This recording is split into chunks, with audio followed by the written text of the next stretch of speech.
அடடா, இந்த இடத்துல இப்படி ஒரு மோர் கிடைக்கும்னு நினைச்சே பார்க்கலங்க. ரீசெண்டா நம்ம சோழிங்கல ஒரு சரணா ஸ்டோர்ஸ்ல பர்ச்சேஸ் எல்லாம் முடிச்சுட்டு பேக் சைட் போனதையும் பார்த்தீங்கன்னா KL49 ஒரு கடை இருந்துச்சு.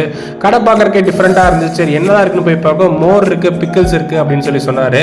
சரி ஓகே, ஒரு மோர் கொடுங்க, டேஸ்ட் பண்ணலாம் அப்படின்னு சொல்லிட்டு மோர் சொல்லியிருந்தேன். மோர் ரெடியா இருக்க கேப்ல இந்த பிக்கிள்ஸ் எல்லாம் பாத்துங்க செம்மையா டெம்ப்ட் ஆச்சு. சரி கடைசியா சாப்பிட்டுக்கலாம் அப்படின்னு சொல்லிட்டு மோர் மேக்கிங் ப்ராசஸ் போய் பார்க்க ஆரம்பிச்சிட்டேன். பானையில தான் மோர் வச்சிருந்தாங்க. சரி எடுத்து அப்படியே கப்பில் ஊற்றி கொடுத்துருவாங்கன்னு பார்த்தா இல்லைங்க, ஒரு கப்பில் அந்த மோரை ட்ரான்ஸ்ஃபர் பண்ணி உள்ள மசாலால ஆட் பண்ணி அப்படியே சிலுப்புனாங்க. அதுக்கப்புறம் ஒரு மட் கப் எடுத்து அதுல மேங்கோ பூந்தி எல்லாம் போட்டு அந்த சிலுப்புன மோரை ஊத்துனாங்க. அப்படியே மோர் பொங்கி வர்றபோது அந்த பூந்தி எல்லாம் பார்க்கறதுக்கு செம்மையா டெம்ப்ட் ஆச்சு. நல்லா அந்த மட் கப்ல பொங்க பொங்க ஊத்தி அதுக்கு மேல டாப்பிங்ஸ் மல்லித்தலை போட்டு கொடுத்தாங்க. பார்க்கறதுக்கு சூப்பரா கலர்ஃபுல்லா இருந்துச்சு, டேஸ்டும் சூப்பரா இருந்துச்சு. அடிச்ச வெயிலுக்கு 2 கப் 3 கப் உள்ள போச்சு. சரி பிக்கிள் ட்ரை பண்ணலாம்னு சொல்லி பிக்கிள் ட்ரை பண்ணல, கிளீன் வாட்டர்ல சூப்பரா பண்ணிருந்தாங்க.